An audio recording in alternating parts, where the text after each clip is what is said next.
So No, it's here. it doesn't matter anyway. Whenever I call anyone, I make sure it's after 2 o'clock, and I do it in our studio. Yeah. It works beautifully. As long as it's a landline or a really clean cell phone signal, I do most of my shows that way. Well, it makes me laugh. That's the, you know what, we're going to waste the whole thing here, so I'll start. All right. Let me make sure it's working. Are you working? No, of course you're not. Ow. Why would you work? I'm fat. Don't hurt yourself. All right, here we go. All right. Another Mike and Mike's off-air podcast. This Mike O'Neill. Afternoons to the new My 97.5. As I stare intently into the camera, because we're also on YouTube. Also check out the video online at my975fm.com. Mike Pesto with you as well. So a couple things I want to hit on. One light, which we'll start off with kind of the appetizer before the main course. Although I can see us spending a bit of time on this, which does segue into the heavier subject that we kind of got into in the hallways recently, which I love when we take our conversations in the hallways and bring those into the studio. We invariably look at each other and go, we're wasting a podcast right now. You realize that, right? And then here we go. So I saw this and talked about it briefly about a week or so ago. Would you tell your friend if they have bad body odor or bad breath? A YouGov.com poll asked all these interesting questions of anyone who wanted to jump online and weigh in. And I found this rather interesting to find out. And I'm only going to hit the questions that they asked where at least 20% of the respondents said yes, they would tell a close friend these things. Well, are you asking? I'm about to. Okay. Set it up. Number one, dude, you're in a really toxic relationship with somebody. You need to get out of it. Would you tell someone, if in your opinion, watching the two go at it from time to time, having spent some time with them, that your best friend or a very good friend of yours was in a toxic relationship by your estimation of it? I would have to be very close to that person. Very close to that person. I feel like I could tell you something like that. I know you well enough that I feel like I could go, dude. Do you have something you want to tell me? No. But if you had another guy friend that I thought was either taking advantage of you or wasn't carrying their end of the relationship, I would find a way to open the can far enough for you to go, oh, well, one thing you don't know is I'm well aware of that, but I still need what I'm getting from him, and I'm not expecting much back, Mike, if you want to know the truth. But I feel like it depends on the person. Yeah, I think I would feel good about that. With regards to the body odor thing, that's sketchy. I could tell you that in a minute because you'd be grateful. I would. And you don't have that problem. But the point is, I know you'd be grateful. So it'd be like, dude, you missed your shower this morning, right? Okay, just saying. Right guard doesn't just go into your right arm. Yeah. That's oh, Lord, I've never thought of that. That's good. But, yeah, but with women, I would tell my wife that. Very few other ladies because, wow, that's tough. I mean, if Colleen, I knew she hadn't taken a shower and she was a little ripe that day, I'd go, hey, are you going anywhere today? Why? And she'd already know where I was going. Because you shouldn't. She would already know where she was going. I just meant jump in the shower before you head out, all right? And that would be the whole conversation, not you stink, because nobody needs to hear that. What else? What other relationship-ending questions do you have for us? Well, let me flip that first one around on you. So what if, by your estimation, your friend was the toxic one in the relationship? You saw that they were doing some things that was sabotaging their relationship. It wasn't the other person. It's kind of, that's the way I kind of read that first question. They're in a toxic relationship. Almost makes it sound like you think the other person isn't good for them. I sort of read it that way. What if you feel as though it's your friend that's messing things up? Again, it would depend on the closeness of the friend. If it was just a casual friend, good luck with that. But if it was somebody that I really, really, really cared about, I might mention, something like, if it were you, something like, wow, you were all over Bob like like a cheap suit. What's going on there? And knowing it's not part of my personality, Yeah. kind of thinking, hey, is everything okay? Because you have asked me on occasion when I've been a little sensitive about things or seeming to be in a pissy mood that, hey, is everything cool? And I've done the same with you on occasion as well. And it gives you that chance to one, think about it. Okay, what have I done that's given that person that impression? And I hope it's always taken that way. And then two, wow, how bad must it be if this isn't my wife telling me, this isn't one of my kids telling me, this is a coworker telling me, "Ew, I'm glad they said something as opposed to the general manager." Yeah, that's the last person you want to be getting involved there. And it's my wife who's really, really good. Of course, I'm always half empty. She's half full with everything, and she always reminds me, "Hey, you don't know where he's been. You don't know where she's been. You haven't walked in their shoes. You have no idea what's going on in that person's life right now.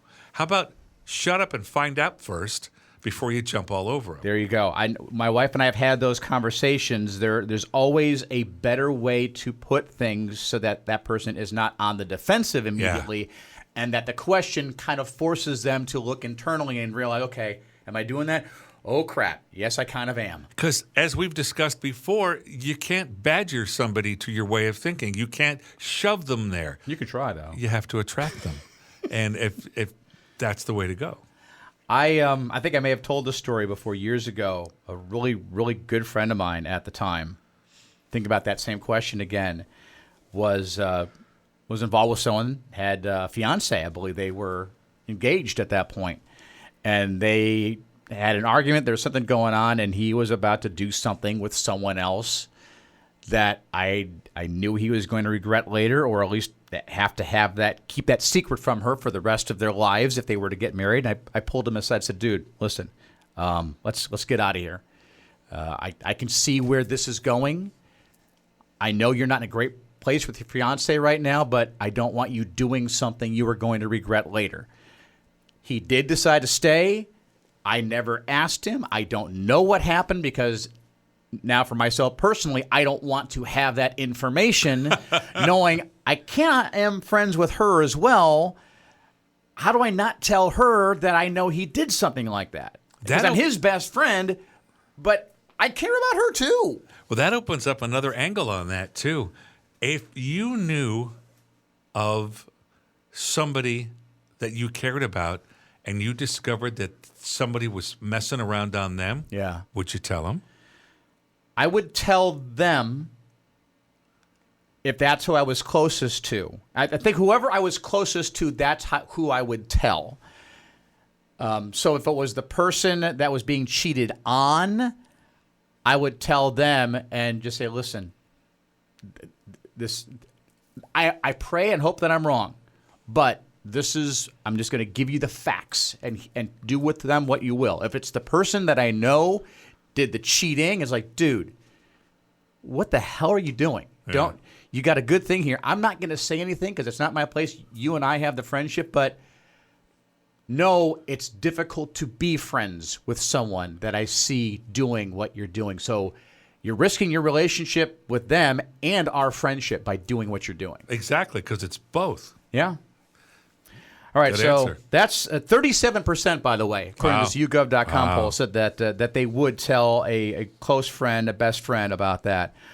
I think we kind of covered the second one already, that they're being mean. I think you and I would both do that or seem to be a little out of sorts that particular day.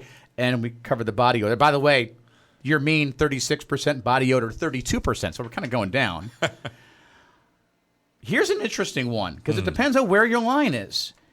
If they tell offensive jokes, if I were to tell you a joke that I think is hysterical but crosses the line for you, would you say, "Hey, I don't"?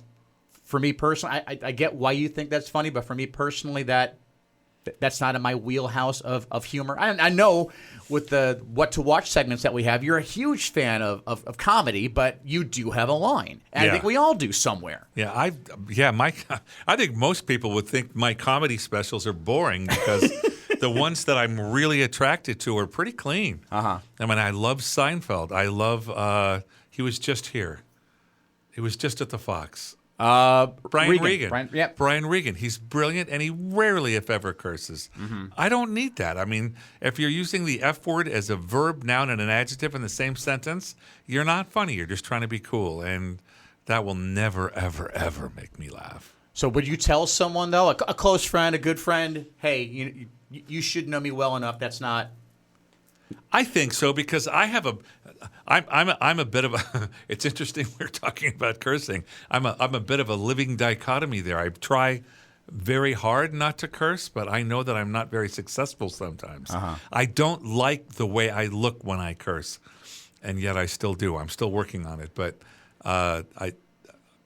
you haven't jumped on me too hard, so I guess it's not too bad. But again, I have to be honest and know that I'm a little bit of a dichotomy in that respect. I don't use the words, but I don't. My daughter's 13, my son is 16. We've gotten to the point where I don't mind if I'm watching something. I'm a huge fan of The Daily Show, especially when Jon Stewart hosts on Mondays. So good. And I watch just the opening monologue that he does on YouTube because I subscribe to the channel. And that way I can just kind of watch it on demand whenever I want to after it airs on Monday. And he, the language he'll say some things that words I don't say. And just as part of his vocabulary. I don't mind if the kids are in the room because my parents kind of protected me, if you will, from all of those words. Whenever there was a scene in a movie that we were watching, I was asked to close my eyes or leave the room. We don't with our kids because I don't want to shield them from the world, but I do want them seeing, okay, just because that person is using those words, you do know that I don't use those words very often, and it's your choice. We've had the conversation with our son because when he played football, on the football field, things get said, words get used, and I've told him, use whatever words you feel you need to use to fit in at school, to find your people.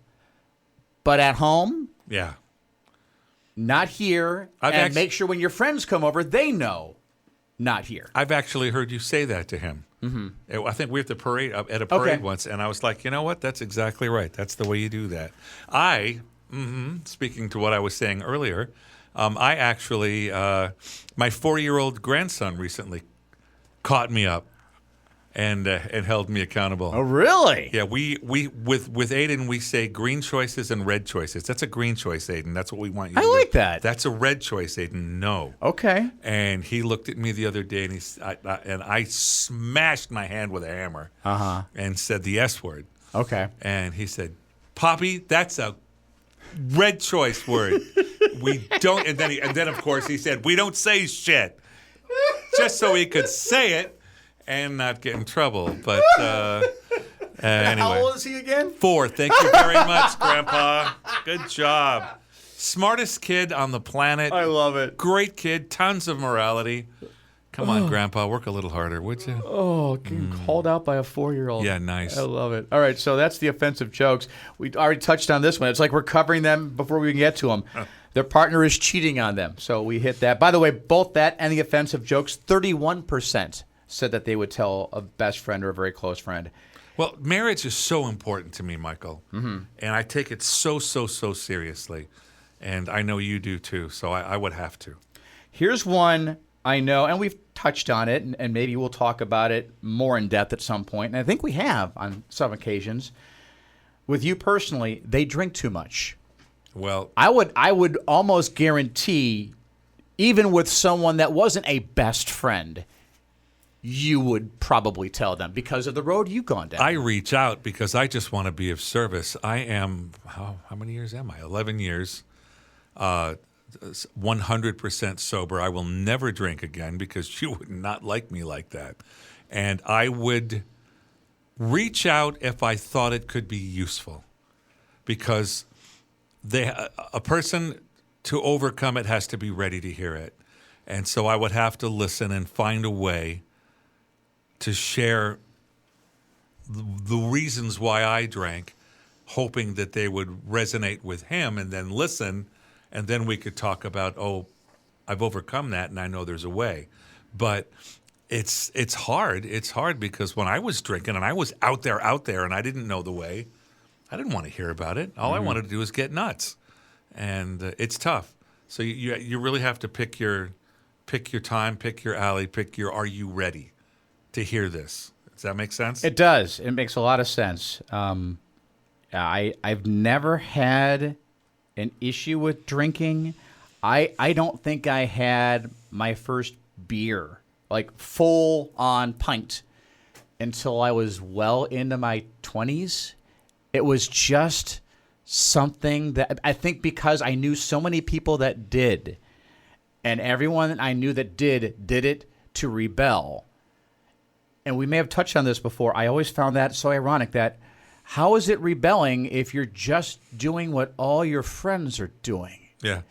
Well, and the other side of that, yeah, just going along isn't rebelling. No. And iconoclasm for the sake of just not doing what your parents did just because that's what they did is also not defining who you are. Yeah. It's just not being your parents. I tried in high school. I always was the one that found the avenues to rebel in ways that nobody else did. I drove my car way, way, way too fast. I can't tell you how many times I should be dead because of literally on a windy mountain road doing a 360 in my 67 Mustang. Whoops. It should have gone over the side of the road and for whatever reason didn't. Yeah, those damn cars. I've had 3 Mustangs. They don't stick to the road worth a damn. They slide everywhere. Well, not when you're going 40 miles per hour over the speed limit and it's a 25 zone because of how windy it is. And that was my rebelling. Because again, not the drinking, not much of anything else. But yeah, so just wanted to touch on those. And there's a whole lot more if you go to yougov.org, I think it is. Is it an org? No, yougov.com. And again, if you look for that poll, you can actually weigh in yourself. I think it comes down to if you care about the person, you'll take a chance to help them out. Which gets us to the heavier of the two. And again, they're kind of tied together. We talked about this a little bit the other day in the hallway about having those hard conversations with, I think we talked specifically about family members, about things that, with family wanting them to tell you the things that you wish they would tell you, or if you don't have anything nice to say, don't say anything at all, which we've all heard. But as you get older, in my humble opinion, that doesn't help you. It doesn't help the other person. I mentioned as we had that conversation in the hallway, I love my sister, but there have been times in our past that she knows where my buttons are and has said some things, and I've done the same with her. I'm not as cognizant of that because you're always more sensitive to when you get hurt as opposed to when you do the hurting. We've kind of reached a point in our relationship, I think, where we just don't talk about it. If I were to bring it up, I'm sure her response would be, Michael, that's just water under the bridge. We don't even need to talk about it. I want to talk about it ad nauseum person. I want to know. I don't want to assume the slate is clean. I want to whitewash it and make sure. My wife will attest that to you. And she hates that at times. I want to know, are we good? Are we okay? Are you sure we don't need to talk about this a little bit more? Because I feel there's stuff that's still not resolved. And then sure enough, a week or so, we have an argument about the same thing all over again. And then why is this still here? I don't want to say I told you so, but it's like, I knew we weren't done with this conversation, because if we were, we wouldn't be having the same argument again. Yeah, if you circle back, there's still something. I think that's a fair statement. Okay. If you're circling back, there's something still there. And that's whether it's my wife or me. Because we've had things. I've had to work very hard on not being passive aggressive. And I have to work on it all the time. And I'll say something, and it can even be just low key. Is that really what you wanted to do? And I'm like, crap. Low key indeed, but it was still passive aggressive. And I'll call myself out. I meant to say, I don't think that's really how you wanted to present that. And that's what I should have said, not because I can see her, because I was passive aggressive for long enough that it gave her, a kind of PTSD. Okay. When it comes up, I trip a switch. So I have to be very careful with being passive aggressive. So I just want to make sure that it's covered and that I'm not doing it. Or if it's something that I've done in the past, I'm like you, I'll talk it to death. Are you sure? Are you there? Can we get? Or if she brings it up, and that's a marker for me. You're still, if you hadn't done this, Mike, well, I thought we were good with that. I thought we talked about how that came to be, how much that hurt you, and that I would never do it again, and I haven't. Is that not enough yet? Or what haven't we discussed? How have we not covered this? And it all comes down to, you just don't want it to happen again. And I get that. But if it hasn't happened in a long time. Let me put another spin on it. Okay. And I think about this on occasion. As long as you and I have been a part of Momentum Broadcasting, and I've been a part of it since it's been Momentum Broadcasting. You were a part of it while it was still West what Coast. it is, but different ownership group at the time. So we've been in this building for a very long time, you much longer than I have. So, and I hate this word, but I'm sure we have reputations. Oh, I'm sure. I have How do you ever bring it up with someone professionally in the workplace to find out, hey, just out of curiosity, what's said about me, positive or negative? I'm a big boy. I can take it. And I've told friends of mine this, and no one seems to believe me, especially like when I'm on the air. I appreciate negative critiques, criticism, if you will, much more than positive. I don't want to hear that was a good break. I want to hear that was okay, but, and then give me the reasons why it could have been better. That, and I know that goes counter to most people who are on the air, because we all put ourselves out there. We have a little bit of a thin skin when it comes to certain things, but I always want to get better. So if someone has a perception of me, correct or not, I want to know what it is. As long as people are professional with you, do you want to know, or would you rather not? I would. I've never really investigated that per se. Because I know me well enough to know that I have an idea what people don't like about me. But no, I haven't really. I've never asked that of anybody. And now you're like, shoot, maybe I should. Hold on a second. Hey, Randy, can we have a meeting at 3:00 this afternoon today? Something I want to talk about. All right, I'll talk to you later. No. I'm not going to mention any names, but there are many people that I do work with, that I have worked with, that to this day, especially the ones that aren't in this building anymore, I would love to sit down with and clear the air. And without getting too religious, I go to the Bible and I forget who it was, one of the stories of someone going up to Jesus and talking about, well, I've done this, I've done this, I've done this, I've done this. Can I be one of your followers? And he said something to the effect of, well, you need to forgive your brother. I'm maybe confusing some of the stories, but there's one in particular where he talks about sitting down with your brother and forgiving them and talking with them about the issues that they have with them. And that I try to live my life that way. If there's someone that you've got a beef with, I want to sit down. I want to hammer it out. Maybe it can't be worked out to the way that you can't work with that person. You realize it's best that we go our separate ways. But at the same time, it's let's get to some understanding where we can talk about what things I do that pissed you off and vice versa, and come to some, ownership of, yes, I see why you took it that way and why you maybe assumed this about me because of that. And maybe that's just me and I'm obsessing about it too much. But I again, to this day, even people I've worked with in other buildings, my morning show partner from Peoria, we had a huge blowout. And a lot of things were said. And it's one of those, enough was said. I don't think we could ever go back to being as close as we were. But we're civil with each other now. And he probably knows I can only let him in so far. I know I can only let him in so far.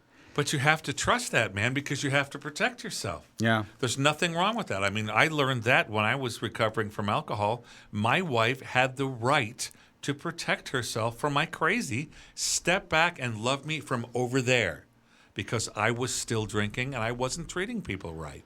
And she learned that in Al-Anon, and thank God for that, because she protected herself. She was able to stay safe and still love me, but to the ability that she could.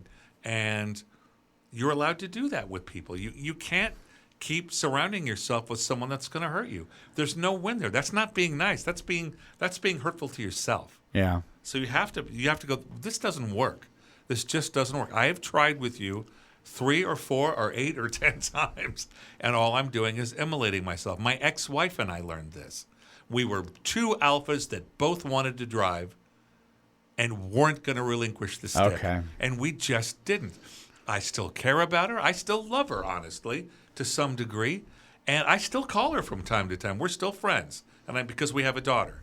And we have a 30-year-old daughter, and we check in from time to time and check on that. But we just got to, I remember the day when we were trying for the second time to reconcile.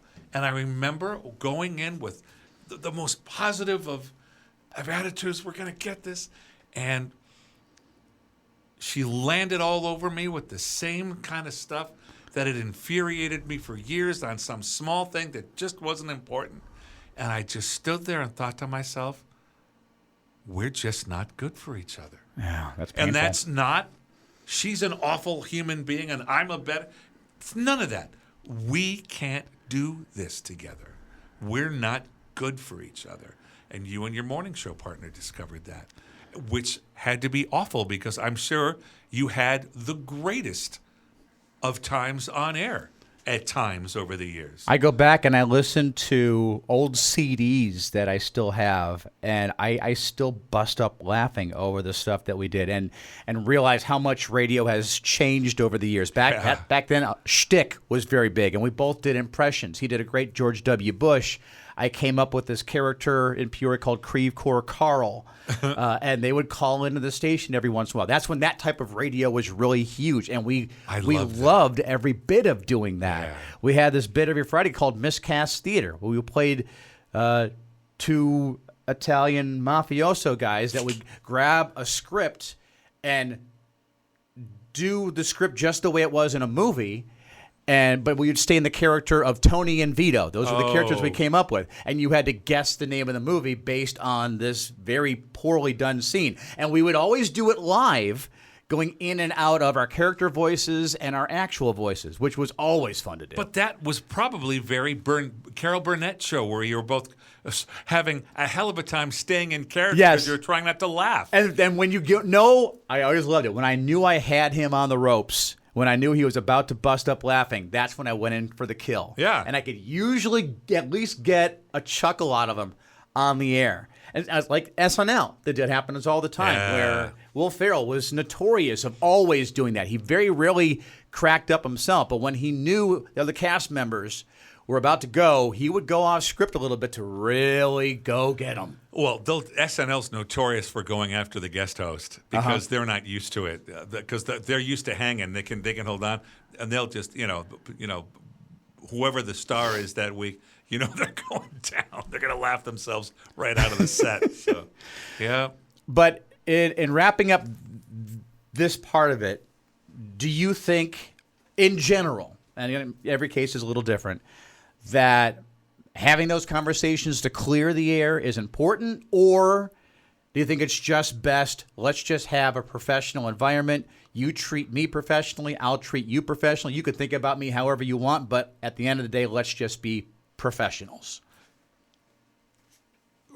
Quick answer, it does depend on the relationship. Yeah. I want to clear the air. But if I can't, I won't. I'll go with plan B. I learned that when I was coming back from drinking that I went to make amends. You make your amends with the people that you've hurt. And I learned that I wasn't going to be able to with some people. I'd hurt some people enough that they were done with me, and they were going to be done with me till I'm dead. And I had to be good with that. Yeah. I had to, but in my reaching out, I was able to let go of it. I can't be friends with them anymore. Okay. I can't have a relationship with them anymore. That's on me. Okay. But I can be done with it now and move on and enjoy my other relationships. And I don't have to drag that in a satchel with me anymore. And that's okay. That's the best I can do with some people.